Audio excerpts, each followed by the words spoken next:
Isang pinagpalang araw sa ating lahat. So, ngayong araw is May 6, 2024. So, ngayong araw is dadako tayo sa ating panibagong devotion or panibagong series na tatalakayin para sa isang buong linggo. So, ang series na tatalakayin natin ngayon is about Disciple of Jesus. Pero bago natin talakayin yung series na yon, is muli muna nating balikan yung ating naging series netong nakaraang linggo para doon sa mga tao na bago lang na tagapakinig sa atin at bago lang sa ating devotion or itong ginagawa nating devotion na discussion. So, yung series na tinalakay namin noong nakarang araw ay God's Sovereignty.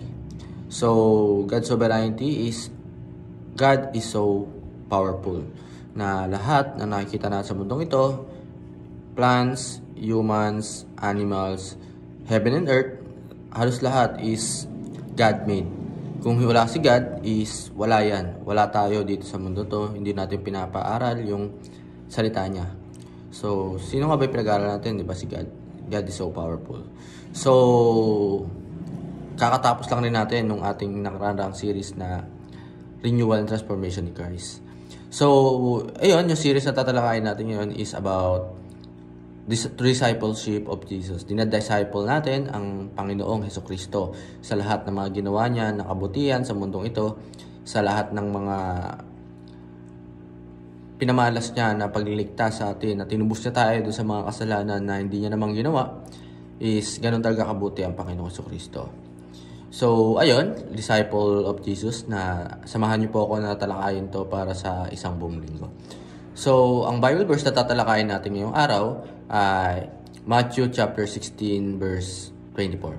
So, ang sabi dito, "Then Jesus said to disciple, whoever wants to be my disciple must deny themselves and take up their cross and follow me."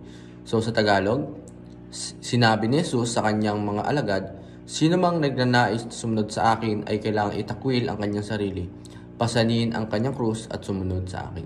So, ang discussion or yung pinahiwatig lang nating Bible verse is sinabi ni Jesus dun sa mga tagapasunod niya na kung talaga sumusunod siya is sumunod siya, or we need to follow Jesus. We need to follow Jesus Christ.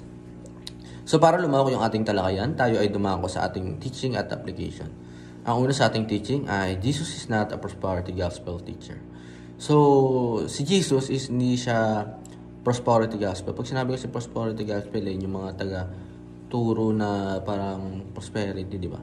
Pero hindi ganun si Jesus. So, number 2, disciple is a journey to self-denial. Yung pag-disciple is yung nagsisimula na self-denial, dinideny na natin yung mga sarili natin sa lahat, miski mapamasama or mabuti. Kung masama, self-denial na natin yung mga maling gawain na ginagawa natin. Self-denial yung mga kabutihan. Kunyari, meron tayong na-achieve.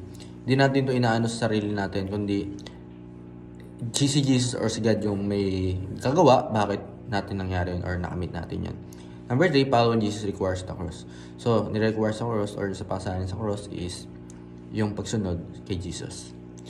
Na ating application, reject prosperity gospel. Yun, i-reject natin yung prosperity gospel. Number 2, deny ourselves or of worldly pressure. So, i-deny natin yung mga press sa ating sarili, yung mga worldly pressure o yung mga pressure na, yung mga flesh dito sa mundong ito. Number 3, embrace the cross. So, ay lang po para sa araw na to na may natutunan tayo sa ating pakikinig, na sa ating devotion. Muli nyo kasamahan sa araw-araw na talakay natin. And ay lang po, maraming salamat sa panonood and God bless to all.